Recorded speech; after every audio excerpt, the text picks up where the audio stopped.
This is a legacy episode of the Lesbian Historic Motif podcast, originally released as part of the Lesbian Talk Show podcast group. Some references may be obsolete. The show looks at lesbian-relevant themes in history and literature, has interviews and discussions about current historical fiction with queer female characters, including fantastic versions of the past, and presents new original historical fiction for your enjoyment.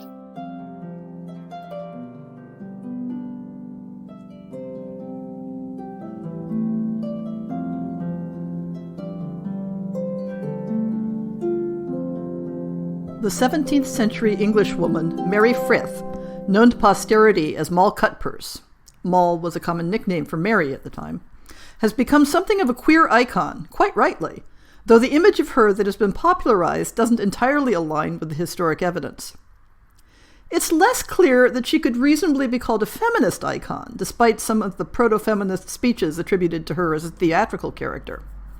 And there is almost no evidence for considering her a proto-lesbian icon, with due deference to the lovely novel by Ellen Galford that presents her as both. But the Moll Cutpurse that comes through to us in the messy, complicated details of the historic record is no less fascinating than the idealized figure that some have tried to paint her. In this, she stands as an excellent symbol, not only for the ways in which early 17th century England was grappling with shifts in gender expression and sexual dynamics, but for the ways in which modern people have fastened on certain historic figures to represent the past they want to imagine. The tour through Frith's life story and its fictionalizations will draw on a variety of sources: legal records, observations of her contemporaries, depictions of her in popular culture. Perhaps most fascinatingly, though not necessarily most reliably, we have a memoir that presents itself as being Frith's own record of her life, written toward the end of that life and published shortly after her death. The fact that the narrative presents itself as being autobiographical needs to be interrogated. The genre of criminal biographical narratives was becoming popular in the mid-17th century, including many that were clearly works of pure fiction, created to cash in on the subject's notoriety, especially if there were a public execution involved. Frith escaped any significant legal penalty for her admittedly illegal activities, so her memoir deviates from the genre to that extent. Historians Todd and Spearing, who analyze and edit the memoir in the book Counterfeit Ladies, considers it to be a genuine reflection of Frith's own narrative, though we can easily believe that she herself fictionalized her life in the telling. While another of my sources considers it to be a formulaic outlaw biography, leavened with a few specifics from Frith's legend. In large part, the memoir can be aligned with more objective historic records in the details, but there are also odd points of contradiction. I'm not going to obsess too much in this podcast about the strict accuracy of the work, but rather to treat it as solid evidence of beliefs and attitudes of the time. After her lifetime, Frith joined the ranks of legendary outlaws around whom stories accumulated, such as the certainly apocryphal one about her briefly turning highwaywoman to rob General Fairfax, a leader on the Parliament side of the English Civil War. Frith was remembered as a staunch and enthusiastic royalist, including a story that she paid for a fountain to run with wine to celebrate the entrance of King Charles into London. The further we get from her own era, the more legends get attached to her, as in works like the late 19th century A Book of Scoundrels by Charles Whibley. This makes sorting through the myths to find the truth of her life a bit challenging. We can begin with the basic outline of her life, though I'll elaborate on certain themes in more detail later in the podcast. Mary Frith was born at Aldgate Street in London in or around 1585, working backwards from the age and date given for her death, though the framing text of her diary gives the date instead as 1589, making her somewhat younger. Her father was a shoemaker, and she spent her life embedded in London's working-class culture of taverns, theatre, violent spectacles such as bull-baiting, and the stirrings of a gender and sexual revolution that would find its heyday later in the century among the libertines of the Restoration. She spent much of her adult life in the Bankside neighborhood of Southwark, famous for its playhouses. And whether she was drawn there due to her own theatrical leanings, or whether it was residence there that brought her into contact with playwrights and actors, she left her mark on several early 17th century plays. Religious and political conflicts were another element in the backdrop of her life, not only the outright conflict of the English Civil War, relatively late in her life, but the conservative and social and religious forces of Puritanism. Her nickname of Cutpurse was, if you will forgive the expression, honestly come by. The first traces of her in official records were in 1600 and 1602, when she was arrested for that very act in partnership with two other women. There is no mention of her wearing men's garments at that time, which would likely have been added to the charge if she were. By this time, she was living in the Southwark neighborhood, famous for theater and other entertainments that would shape and augment her reputation. In 1608 and 1609, she again appears in court records for suspicion of felony and burglary, respectively, though not convicted on those occasions. By 1610, Frith had solidly established cross-dressing as part of her public presentation and had become enough of a public figure to be written about in pamphlets and plays. At this point, she was also noted as a stage performer, although not a regular actor. This was still the era when women were not permitted to act on the English stage, though other countries were not similarly restrictive. For example, Frith seems to have participated in a sideshow-like performance after at least one performance of The Roaring Girl, where she appeared on stage in masculine garments and played the lute, among other activities. The combination of this public defiance of social norms, combined with suspicions of her continued criminal activity, and a general official discomfort with unruly behavior by an unmarried woman, which reflexively brought accusations that she must be a prostitute, or at least a bawd, a term covering any female sexual indiscretions. This combination finally brought the weight of the law down on Frith in a meaningful way. In late 1611, she spent some time in Bridewell prison, and early in 1612, she made a public confession and penance, though witnesses interpreted it as very much an insincere theatrical performance and noted that she was drunk at the time. If the authorities hoped the punishment would have a permanent sobering effect on Frith, they were mistaken. But she did make two significant life changes in the wake of the experience that may well have been intended to give her a more secure position in life. She set up in business as a fence, or perhaps more delicately put, as a licensed professional go-between for recovering stolen property. And in 1614, she got married. Marriage has no place in the larger legend of Moll Cutpurse. Her marriage is nowhere mentioned in the biography and diary published shortly after her death, though she clearly identified herself as a widow and used her married surname alongside her maiden name in her will. But the marriage seems to have been purely a legal strategy, and there's reason for believing that the two never lived as man and wife. In 1618, Moll Cutpurse once again appears as a character in a play, though this time a brief walk-on role. It's possible that the part was written for Frith to play herself. There are scattered references to Frith in her occupation as fence during the 1620s, but she largely disappears from surviving records, perhaps indicating that her various activities kept just within the bounds of what the authorities were willing to permit. Her reputation for cross-dressing certainly persisted throughout her entire life.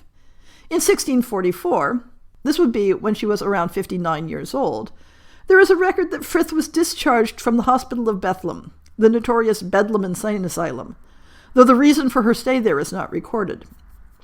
Some historians speculate that she may have been shamming to avoid trouble during the political turmoil of the English Civil War, which was in full swing at the time. Her diary attributes royalist sympathies to her. A satirical pamphlet written in 1647 names Moll Cutpurse as one of the leaders of a band of women who protested against Parliament, though the nature of the text raises questions about its accuracy. But the conditions at Bedlam were dreadful enough that if her stay there was a ruse, the alternative must have been dire indeed. In June 1659, a month before her death, Mary Frith, alias Mary Markham, drew up a will, being aged and sick and weak in body, that dispensed a rather comfortable fortune for a woman in her position, giving sums to two male relatives and the rest to a niece whom she named as executor. Although her later years may have been relatively quiet as far as attention from legal authorities goes, she was still enough of a celebrity to warrant the publication, 3 years later, of a work purporting to be her autobiography, prefaced by another writer's biography and analysis of her life. There is a dispute over the accuracy of this diary, and to what extent Frith may have been involved in its authorship. At the most generous, it may be a transcript of the rambling, spotty, and frequently exaggerated reminiscences of a woman recalling her adventurous life and quite willing to sometimes trade truth for a good story. At the most conservative, it may be an entire fiction, written after her death to insert key parts of her legend into a somewhat formulaic criminal biography, a genre newly becoming popular, and in some cases demonstrably utter fiction. In the following discussion of Frith's life, I've taken the text as indicating at the very least what her contemporaries believed about her life, and quite possibly as expressing her own attitudes towards topics such as gender transgression and sexuality. But take all with a grain of salt, as many of the specific details are contradicted by the historic record. The major theme in Moll Cutpurse's life was a rejection of the normative life path expected of a woman. This manifested both in her criminal career, and particularly her participation in activities as a fence undertaken as an independent single woman, and in her gender performance. This rejection of traditional femininity was perceived and framed as being masculine, both by the larger culture and by Frith herself. She embraced masculine signifiers in dress and behavior, and overtly rejected the interests and career paths expected for women. She doesn't appear to have rejected female identity itself, for example, defiantly offering to prove her gender to anyone who would come to her residence for the purpose. The discussion of issues of gender identification and performance in her diary makes that a valuable document for examining the images and attitudes of the time, regardless of whether it reflects Frith's own words. The question of her sexuality is unresolved. There's a fair amount of ambiguous and contradictory evidence on that point, but even the ambiguity provides a valuable window on her times. For the rest of this episode, I'll be expanding further on three themes from Frith's life that help build a picture of who she was, or who she might have been: her criminal activities, her gender performance, and her sexuality. I originally was planning to include some extensive excerpts from two of the plays that feature her as a character, but this episode became so long that I decided to include much shorter clips from them instead. But I will have links in the show notes to the most famous play that was written based on her character, The Roaring Girl. As noted previously, Frith first enters the historic record in contemporary accounts in 1600, when she would have been about 15 or 16, when she was indicted in Middlesex for cutting purses. There were also indictments for burglary. Frith is represented as being ambivalent about her nickname of Cutpurse. In one anecdote, she played an elaborate prank to punish a woman overheard referring to her by that nickname.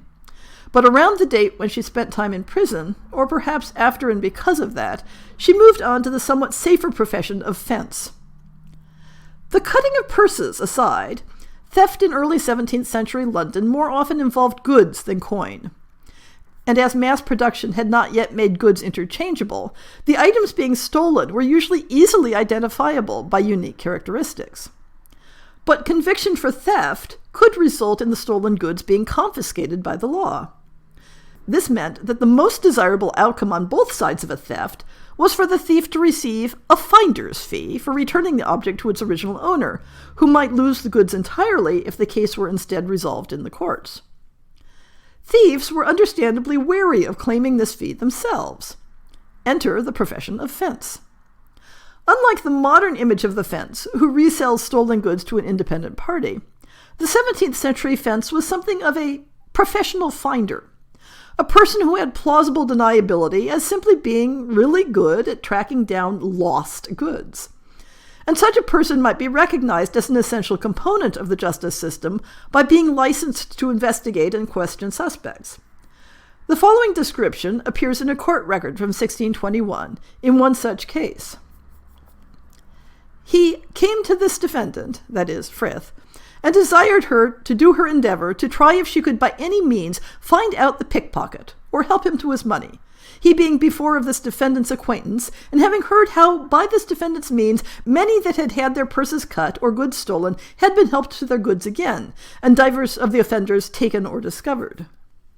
Many of the activities Frith was criticized for were not illegal per se, but were traditionally restricted to men, and suspect when engaged in by a woman. Even walking abroad alone while female could be cause for being brought into court on suspicion. On one occasion, Frith was charged with being abroad at night engaging in, quote, unseasonable and suspicious walking, aggravating that offense with the strange manner of her life, unquote. A charge that she was able to evade by claiming that she had been going to assist a woman in childbirth, But then, in an aside, during the telling of this anecdote, she laughs at the idea that she would do any such thing. In late 1611 and early 1612, she received the only criminal sentence that stands out in her record, resulting in prison time and requiring her to make a public confession and do public penance. The nature of her offense is the nebulous charge of public immorality. She kept bad company, including that of thieves and blasphemous drunkards. She went about in men's clothing, a charge we'll examine in more detail. But she denied the charge that she was a prostitute, or even simply that she was a bawd, a term for any sort of unruly sexual behavior by a woman. Frith made her public confession, but the superficial penitence she shows in the court record is undermined somewhat by a contemporary record of the event that notes, quote, "And this last Sunday, Moll Cutpurse, a notorious baggage that used to go in men's apparel and challenge the field of divers gallants, was brought to the same place, where she wept bitterly and seemed very penitent. But it is since doubted she was maudlin drunk, being discovered to have tippled 3 quarts of sack before she came to her penance." Unquote. Note that the phrase, "it is doubted," here means it is thought. The word doubt has somewhat flipped in meaning since that time. In any event, it seems that after this experience, Frith shifted her activities to the safer and evidently more profitable role of fence, taking advantage of the connections and experience of her more overtly criminal days. In later years, her diary claims that she engaged in managing sex workers and became something of an advisor and banker to her criminal associates. But these activities fall in one of the more questionable sections of her diary. In any event, she seems generally to have made a comfortable living at her various endeavors. In the first couple decades of the 17th century, Frith had a close association with the theatre community in London. One of my sources suggests the possibility that her gender performance itself was nothing more than a deliberate and calculated theatrical performance, either for the sake of attracting notoriety, or for the more practical purpose of gathering and distracting audiences, the better for her accomplices to pick pockets. This theory feels weak to me on 2 points, because the degree of cross-dressing she engaged in brought far more risk from the attention than it was likely to create benefit, and because she appears to have continued to engage in cross-dressing well after she moved out of the more direct criminal trades it could have assisted. Whatever meaning her cross-dressing had to Frith personally, it does seem most likely that it was an expression of her relationship to gender in some fashion, even if only as a rebellion against the economic and legal constraints on women at the time. By 1610, when Moll would have been about 26, she was notorious enough to have had a play written featuring a character based on and named after her, The Roaring Girl, by well-known playwrights Thomas Middleton and Thomas Dekker. Although the depictions may not seem very complimentary by modern standards, they're fairly positive within the context of early 17th century theater, which was consistently misogynistic when depicting everyday women rather than noble heroines. In The Roaring Girl, she is given a speech defending the honor of women against the accusation that all women are whores, and pranking men who considered her a potential target of seduction. The plot, to vastly oversimplify, involves a young man and woman who wish to marry, but are being thwarted by the man's father, who rejects his potential daughter-in-law for her poverty. To convince him otherwise, the two enlist Moll Cutpurse to pretend to be the fiancée instead, in order to convince the father that his son's beloved is the far preferable choice. Moll's character is a bit less virtuous in the 1618 play Amends for Ladies by Nathan Field. Here she has only a brief cameo appearance, perhaps played by Moll herself on at least one occasion. The play is structured as a dispute between 3 female type characters, the wife, the maid, and the widow, regarding whose life is best. Various other characters enter and leave the scenes to interact with these 3, largely to put the lie to each of their claims about the benefits of her particular state. Moll Cutpurse has a walk-on role in the second act where she serves primarily as comic relief. Though Moll is portrayed in these works as immodest, rude, and transgressive, she is also depicted as a figure of courage, integrity, and virtue. Even so, she resists incorporation into society. In contrast to Shakespeare's disguised heroines, like Rosalind or Viola, Moll is always openly female, despite wearing male clothing. Disguised stage heroines of this era normally abandon their male roles in the end in order to achieve the expected heterosexual resolution. Moll, in contrast, stands outside this resolution, remaining contradictory, but acting as an agent to enable the other characters' happy heterosexual couplehood. One of the clearest themes regarding Frith's gender identity, as described by her biographer, and to a lesser extent in the first-person section of the diary, was that she was not like other girls. And if we try to set her up as a proto-feminist icon, I think we easily trip over the problem that she expressed not simply disdain, but contempt for the expected course of women's lives. An extended passage from her biographer catches the spirit of this attitude.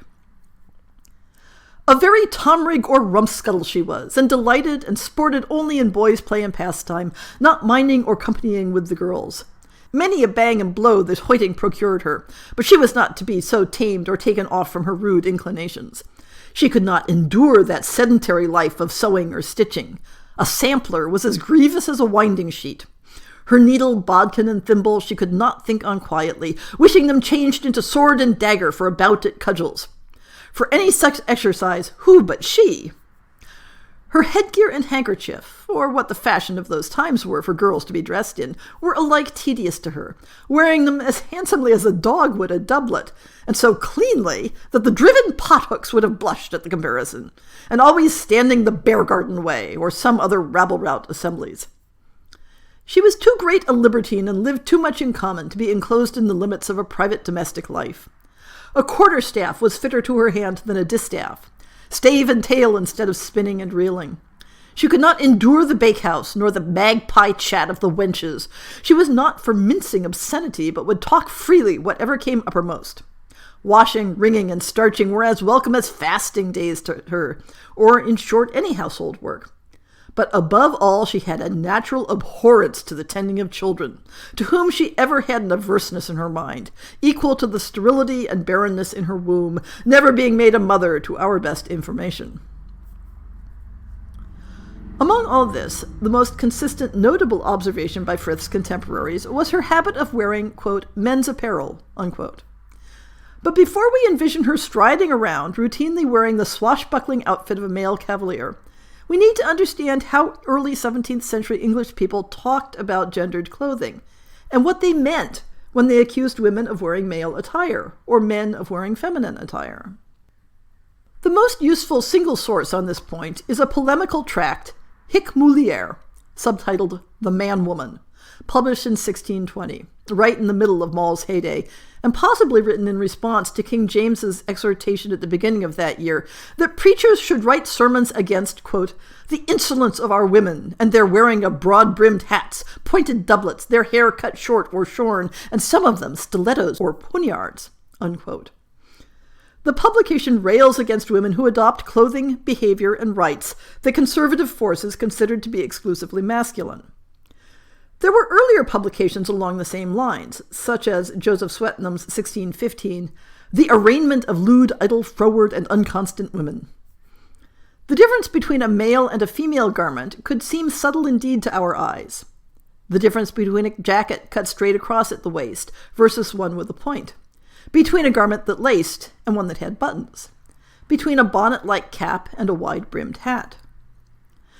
The subject of Hic Mulier was not simply and only gendered clothing. The pamphlet calls out all manner of gender-transgressive behavior, but it begins with and continually emphasizes dress and ornament as a physical sign of inward nature. Whether in terms of gender identity or of virtue, the catalogue of garments gives us a picture of how these items were gendered, as surely as the modern difference between a man's necktie and a woman's scarf. What's interesting is how the moral defects of the garments in these sets of comparisons are gendered. Features that presumably are entirely innocent if the item is worn by a man are now lascivious and shameful if worn by a woman. The women were accused of, quote, in apparel, exchanging the modest attire of the comely hood, caul, or coif, handsome dress or kerchief, to the cloudy, ruffianly, broad-brimmed hat and wanton feather, the modest upper parts of a concealing straight gown, to the loose, lascivious civil embracement of a French doublet, being all unbuttoned to entice, all of one shape to hide deformity, and extreme short-waisted to give a most easy way to every luxurious action. End quote.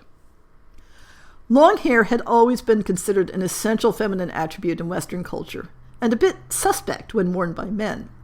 And here the writer compares, quote, "the glory of a fair large hair to the shame of most ruffianly short locks," unquote.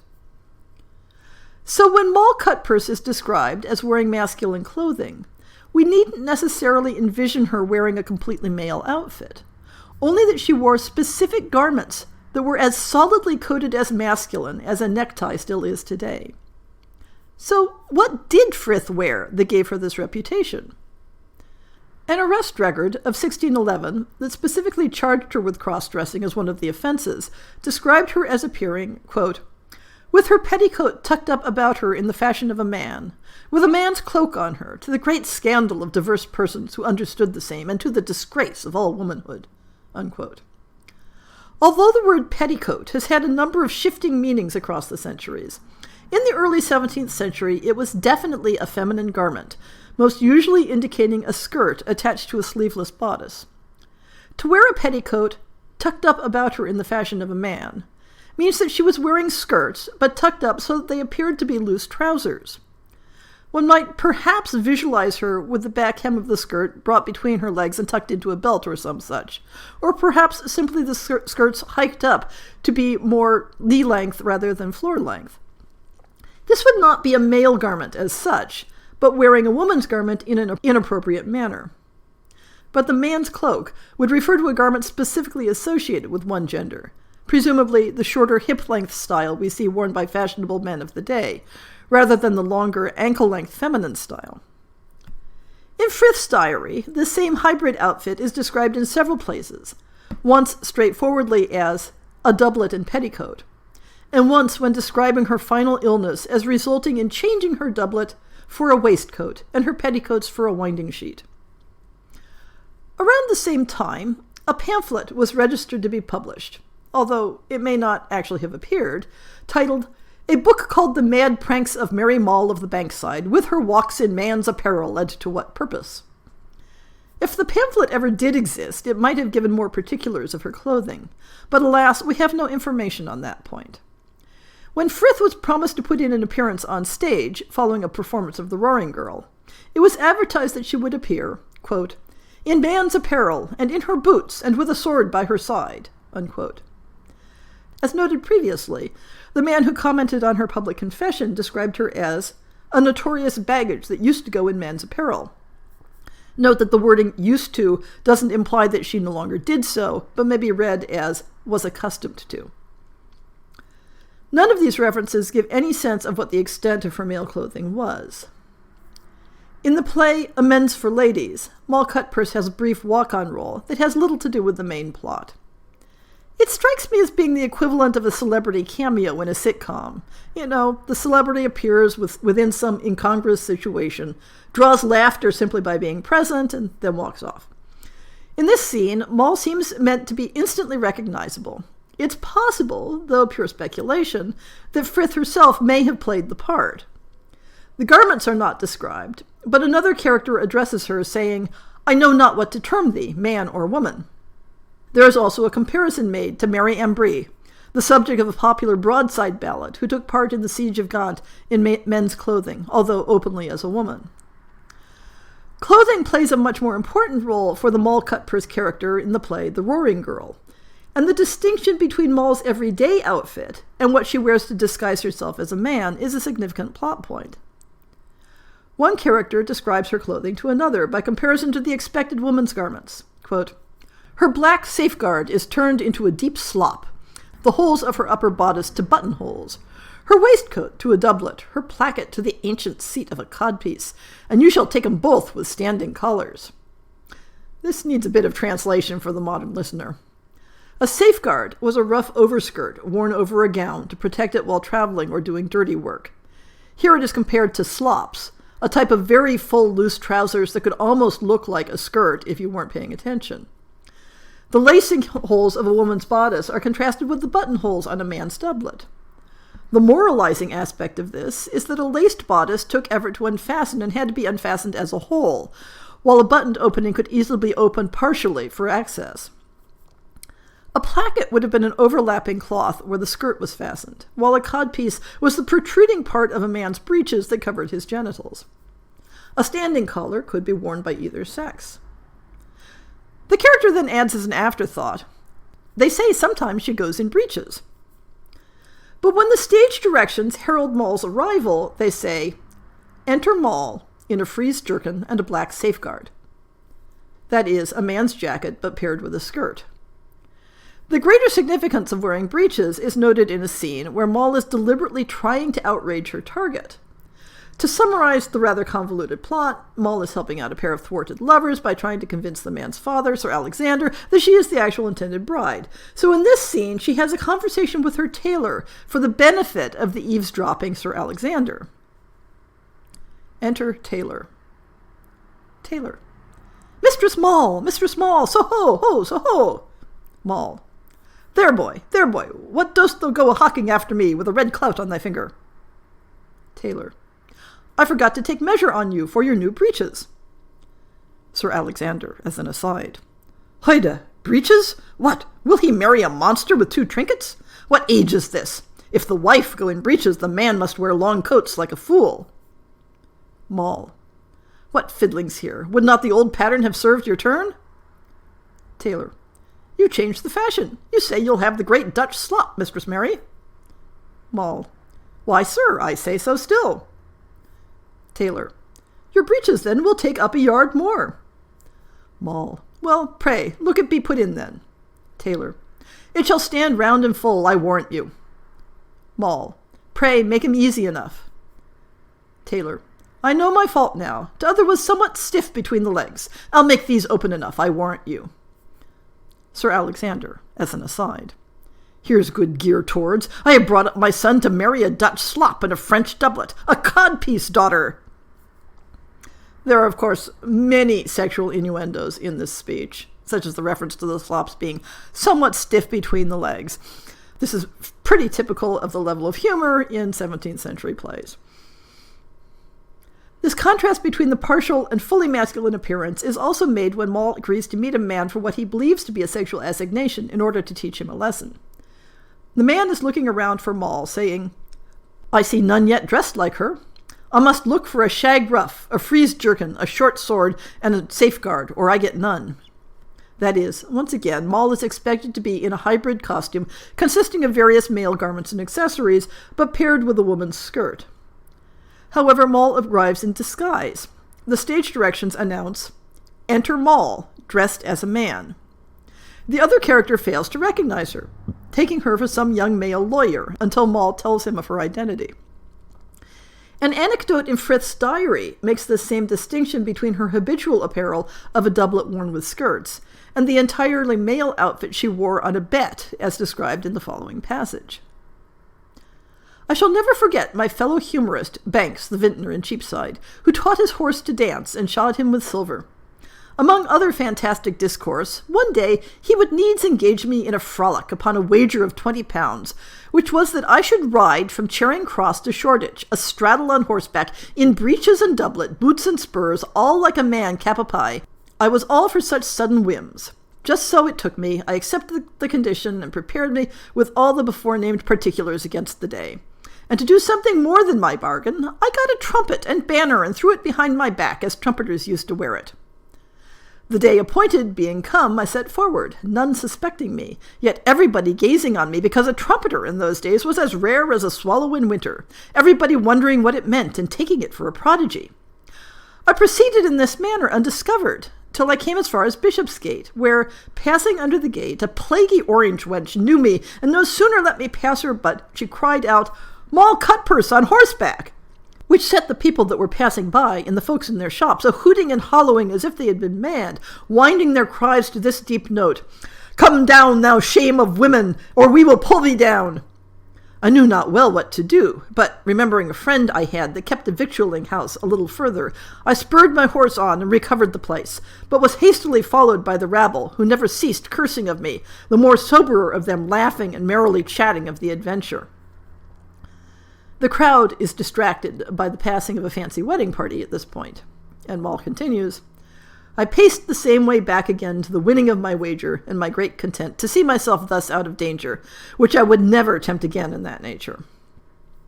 To summarize, Moll, who is notorious for wearing, quote, men's apparel, unquote, accepts a challenge to ride through London wearing an entirely male outfit, cap a pie, head to foot. At first, despite deliberately calling attention to herself, people are surprised to see a trumpeter, but take Moll for a man and so see nothing amiss in the clothing. Not until a woman of the streets, recognizing her personally, is Moll identified as a woman, which provokes a hostile and even violent reaction from the crowd. If Moll went all like a man cap a pie on an everyday basis, why would this particular act result in such a different reaction? The answer is that the description, going in man's apparel, meant that she wore one or more male-coded garments, but was not meant to be understood as being a form of gender disguise or a full male outfit. While this may seem a minor thing to a modern imagination, accustomed as we are to women wearing pants, it's hard to emphasize how differently the two would strike a 17th century viewer. A woman wearing a masculine-style doublet and tall hat, rather than a bodice and cap, was the sort of person one wrote frothing polemics about. A woman wearing breeches was the sort of person who might be assaulted by a mob and thrown in jail. What was it about a particular style of doublet or hat that drew condemnation? The moral literature about dress and fashion attacked the topic from a number of angles, including fashion as a symbol of discontent with the status quo, or with one's social status, and as an example of wastefulness. Women's fashions were also attacked as designed to inspire lust. But concerns about women in men's clothing were distinct from these more general concerns. Looking somewhat earlier, texts from the first half of the 16th century rarely addressed cross-dressing seriously, only occasionally forbidding it in terms suggesting it was too transgressive to be considered seriously. The wording used in later 16th century texts suggests that they were primarily concerned with masking, or with the appropriation of individual male-coded garments such as doublets or certain styles of hat. This use was felt to erase the distinctions between male and female that clothing was intended to signal. In the early 17th century, these attacks increased in number and hostility, as represented by works such as the aforementioned Hic Mulier. Critics felt that women's use of male garments represented the world very much out of order. Appeal was made directly to husbands, parents, or friends to restrain the women's actions if their own shame did not. The target of these polemics was generally fashion-conscious middle-class women. Behavioral literature aimed at upper-class women tended to provide more abstract and philosophical advice rather than critiques of specific behaviors. And working-class women weren't considered susceptible to persuasion, but were more often targets of legal sanctions. The reaction against women's adoption of male styles is generally viewed as a response to women claiming more personal and social independence, and the virulence of the moral literature indicated the extent to which those claims were successful. The tract Hic Mulier focused on two categories of danger. Firstly, that the breakdown of gender differences in clothing would encourage illicit sexuality, symbolized by the proximity of male and female garments in embrace. But more than that, cross-dressing is felt to foreshadow the breakdown of all category distinctions, including that of class. The use of male dress among women is seen as leveling crucial class distinctions. A counter-polemic titled Haec vir, reversing the grammatical wordplay by combining the feminine article with the word for man, thus being the feminine man, begins by framing these challenges to the social order as desirable, although that message is undermined by the tract's equivocation. In this responding work, a character identified as Hic Mulier supports women's claims to the same rights as men and equates choice of dress with freedom of choice in life generally. Alas, this position is then satirized and abandoned as the focus of the pamphlet, which moves on to the moral hazard of the womanly man, represented by Haec vir, with the implication that women are only becoming more masculine in reaction to men's abdication of their proper manly role. Frith's diary includes an anecdote that echoes this disdain for effeminate men, as follows.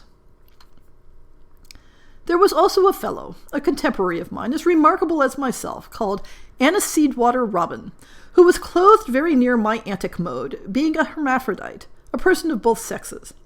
Him I could by no means endure, being the very derision of nature's impotency, whose redundancy in making him man and woman had in effect made him neither, having not the strength nor reason of the male, nor the fineness nor subtlety of the female, being but one step removed from a natural changeling, a kind of mockery, as I was upbraided, of me, who was then counted for an artificial one. And indeed, I think nature owed me a spite in sending that thing into the world to mate and match with me, that nothing might be without a peer, and the vacuum of society be replenished, which is done by the likeness and similitude of manners. But contrariwise, it begot me a natural abhorrence of him with so strange an antipathy, that, what by threats and my private instigating of the boys to fall upon and throw dirt at him, I made him quit my walk and habitation, so that I might have no further scandal among my neighbours, who used to say, "Here comes Moll's husband." If I had time, I might digress on the topic of Aniseed Water Robin, who, like Moll Cutpurse, appears to be a combination of history and myth. If historic, Robin may have been a trans woman, as suggested by Frith's description, or may have been intersex, but assigned as male and therefore treated as a deficient man. In any event, this is a lesson that being a gender outlaw did not necessarily make one sympathetic to other types of gender outlaws. There's a certain amount of data relevant to Frith's possible sexuality, but it's open to vast differences in interpretation, depending on one's assumptions and point of view. The most obvious example of this ambiguity is the simple fact of her marriage. Despite a public image, as reflected in the depiction of her on stage, as a woman who rejected marriage and had no sexual interest in men, the simple fact is that she did marry a man, and made reference to her married state when it suited her purpose. But on the other hand, there's also strong evidence that it was a marriage in name only, and that she never cohabited with her husband or had much, if anything, to do with him after the wedding. Peculiarly, her biography makes no mention at all of any marriage, neither in the introductory third-person discussion, nor in the anecdotal first-person diary. It goes so far as to say that the idea of the wedding of Moll Cutpurse was something of a proverbial expression for something that would never happen. The third-person discussion includes an anecdote that is meant to specifically explain her antipathy to marriage, involving a close emotional friendship with a man who took financial advantage of her. And in the diary section, there are several passages that portray Frith as contemplating the idea of sexual desire for men and shrugging it off. Here's one example, discussing a friendship with a man she had known since they were children. Among those keepers, I had contracted a firm and close friendship with Ralph Briscoe, the clerk of Newgate Prison, a notable and famous person, and the best and ablest to go through that place they ever had or are like to have. He was right for my tooth, and made to my mind in every part of him, insomuch that had not the apathy and insensibleness of my carnal pleasure, even to stupidity, possessed me, I should have hired him to my embraces.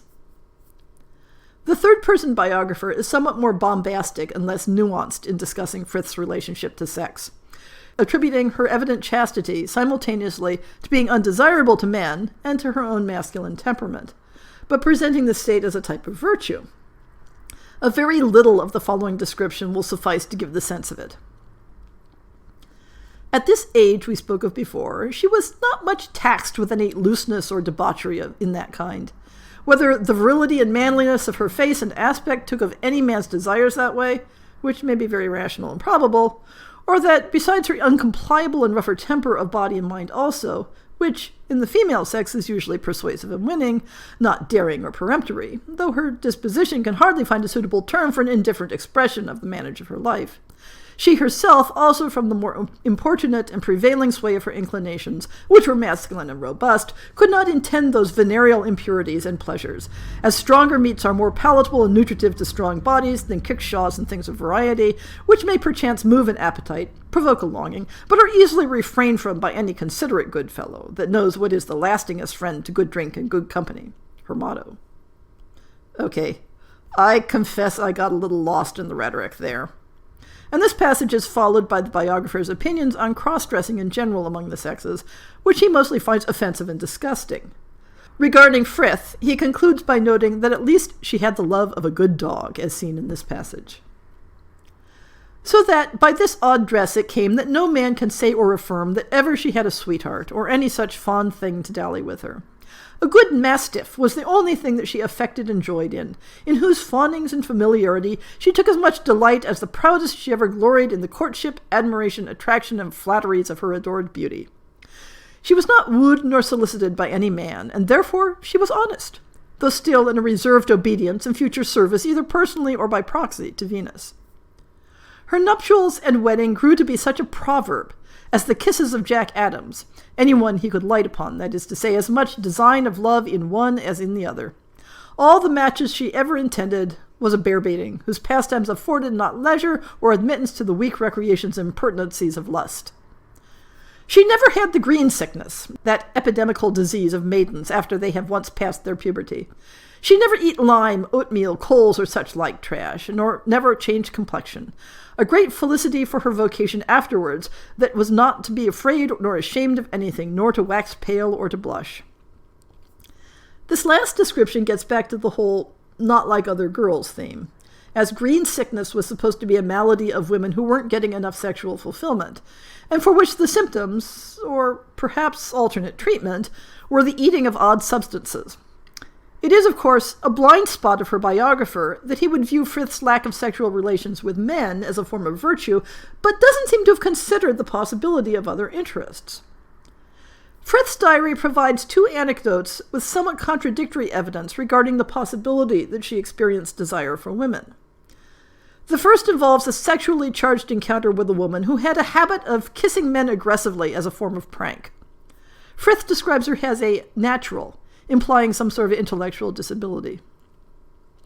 There was a shameless jade, as noted in this time, as myself at this time, but for far more enormous actions.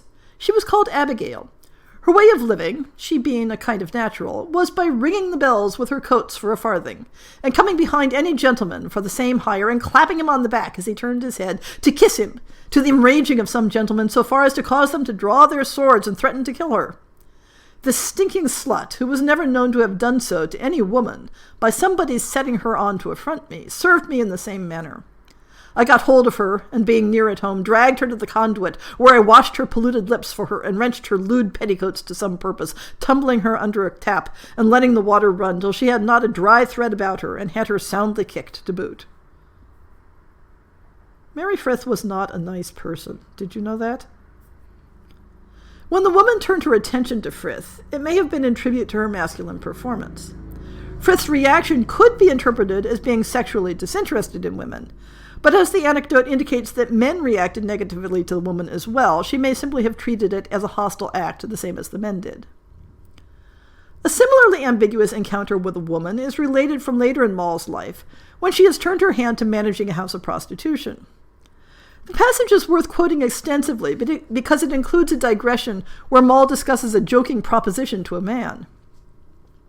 This is during a period when the events of the English Civil War were making the fencing trade less profitable. Frith turned her hand to keeping a bawdy house. There being always, which I considered both in war and peace, good vent of such commodities. The voluptuous bed is nevertheless frequented for those hard and painful lodgings in the camp. I saw also that the former traffickers this way were very straight-laced and too narrow in their practice, as confining their industry in this negotiation to one sex, like women tailors, that, if they were to be hanged, could not make a doublet for themselves. In this I was a little prosperous, though to make good the simile I could never fit myself. Frith digresses for a bit on the question of her own sexuality. One time, as I was going down Fleetbridge, I espied one of my neighbours, Mr. Drake, a tailor, God bless him, and to my purpose he was altogether for the women. Quoth I in droll, "Mr. Drake, when shall you and I make ducklings?" He quacked again, and told me that I looked as if some toad had ridden me and poisoned me into that shape, that he was altogether for a dainty duck, that I was not like that feather, and that my eggs were addled. I contented myself with the repulse and walked quietly homeward. Frith returns to the story of managing sexual services of diverse types. But although one might jump to the conclusion that she's talking about providing male prostitutes to men, she makes it clear that she's providing them for women. I chose the sprucest fellows the town afforded, for they did me reputation at home and service abroad, my neighbours admiring what this retinue in attendance meant. Nor would I now discover it, but to unburden my conscience, and shame the private practices of some great women, who to this very purpose keep emissaries and agents to procure stallions to satiate their desires, as confidently as they entertain grooms and laundries. I will stir this puddle no longer, nor dive into the depth of it any further, lest I pollute and inquinate the reader with the filth thereof. Despite this disclaimer, she continues to describe how, even when not providing organized sexual services, she lent herself as a private go-between to do sexual matchmaking. The following encounter was to the benefit of a noble friend, who later would put in a good word for Moll when she was in legal trouble, as thanks for her services here. There was a noted lass, a married wife of this time, whose story shall serve to conclude all the amorous tricks and pranks that were wrought by me, for indeed it sums up all that belongs or attends to such doings. And the account I promised, want and shame never failing to bring up the rear of lust and wantonness. She was in her youth a very curious piece indeed, but wanting a fortune competent and proportionable to it, arrived no higher at her marriage than an ordinary citizen, yet of good fame and reputation. For a while in the beginning of this state she lived continently at home, but the flies buzzing about her, as they resort always to sweets, soon corrupted and tainted her. This was not unknown to me, and therefore I resolved that she was as free for my turn as anybody's. And forthwith I accosted her, using such caresses, promises, and invitations as I knew the market would bear, so that I made her entirely mine, and gratified a friend with her first acquaintance, who, in short, was that noble friend that preserved me out of the hands of the people at Westminster, who had resolved on my mind. He had not long after occasion to leave London, and then I bestowed her on another, and so to a third, fourth, and fifth, etc., according to my best advantage, till such time she had contracted those distempers which not long after brought her to her grave. Despite those caresses, promises, and invitations that made the woman entirely hers, this doesn't read like a story of homoerotic desire. The characters of the Roaring Girl speculate on this point, suggesting a bisexual Moll Cutpurse who, quote, might first cuckold the husband and then make him do as much for the wife, unquote. But in the end, there seems as much suggestion that Frith may have been asexual as any other option. So what are we to make of Mary Frith, a.k.a. Mary Markham, a.k.a. Moll Cutpurse? She was a woman of complexity and contradiction. She was forthright, unprincipled, and gave no fucks. She would have been a great companion to go out drinking with, and probably a fiercely loyal friend, but when it comes down to it, she probably wasn't a very nice person.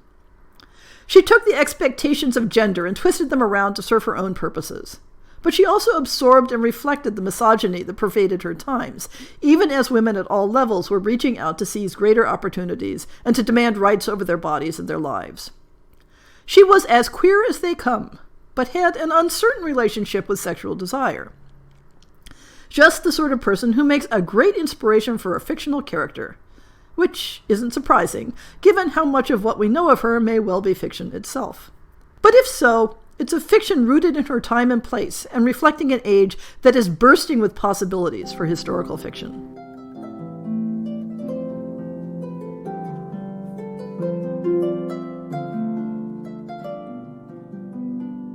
I hope you've enjoyed this episode of the Lesbian Historic Motif Podcast.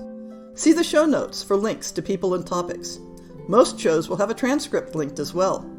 If you have a book announcement, a topic suggestion, or might like to appear on the show, please drop me an email.